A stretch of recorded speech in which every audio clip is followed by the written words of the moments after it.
Hi friends, welcome to my channel. இன்றைக்கி பார்த்தீங்கன்னா morning breakfast பண்ணலாம் அப்படின்னு பார்த்தா மார்னிங்கே பார்த்தீங்களா எவ்வளோ அழகாக இருக்குது. வானத்தை பார்த்தாலே சூப்பராக இருந்துச்சு.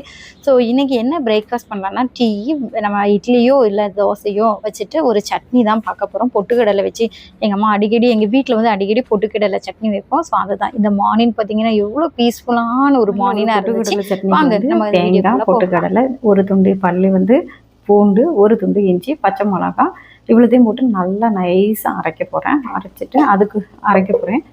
அதுக்கு முன்னால் பார்த்திங்கன்னா நம்ம இட்லியும் ஊற்றிடலாம்ல. இப்போ பார்த்திங்கன்னா இட்லியும் ஊற்றியாச்சு. நான் வந்து கவனி அரிசியில் உள்ள இட்லியும் சாதா இட்லியும் நம்ம அரிசி மாவு இருக்குல்ல அந்த இட்லியும் போட்டிருந்தேன். ஸோ 2 டைப்பாக நம்ம போடலாம் அப்படின்னு சொல்லிட்டு நான் ஊற்றிருந்தேன். நல்லா வெந்துருச்சு. ஸோ இனி வந்து டீக்கு வந்து பால் வந்து வைக்க போகிறேன்.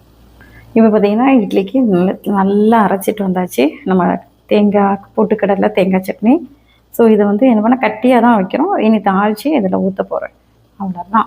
சூப்பராக இருக்கும் பார்த்துக்கோங்க. தோசைக்கு இட்லிக்கெல்லாம் வச்சு சாப்பிட்டீங்க சூப்பர் டேஸ்ட். இப்போ பார்த்திங்கன்னா சாய் ரெடி ஆகிட்டே இருக்குது. ஸோ இந்த இடத்துல நம்ம வந்து எண்ணெய் ஊற்றி தேங்காய் எண்ணெய் யூஸ் பண்ணிங்க, அப்போ தான் சூப்பராக இருக்கும். தேங்காய் எண்ணெய் ஊற்றிட்டு கடுகு, அதுக்கப்புறம் இப்போ கருவேப்பிலை, காஞ்ச மிளகா, ஒரு வெங்காயம் இவ்வளோத்தையும் போட்டு நல்லா வதக்கிட்டு தாளிக்கணும். இப்போ பார்த்திங்கன்னா தாளிப்பு ரெடி ஆகிட்டு நான் வந்து என்ன பண்ணுவேன்னா இந்த தாளிப்பை இதில் வந்து கொட்டிட்டோன்னா நம்ம வந்து அழகான இட்லிக்கு வந்து ரெடி. சாயும் ஆல்மோஸ்ட் ரெடி ஆகிட்டு. இதேமாரி செஞ்சு பாருங்க. மார்னிங் பிரேக்ஃபாஸ்ட் சூப்பராக இருக்கும். இந்தமாதிரி செஞ்சு சாப்பிட்டுக்க. பொட்டுக்கடலை சட்னி, கார சட்னி சூப்பராக பண்ணிங்கன்னா அவ்வளோதான், செம்மையாக இருக்கும். இதுமாரி வேறு வீடியோஸோடு உங்களை வந்து பார்க்குறேன். பாய்.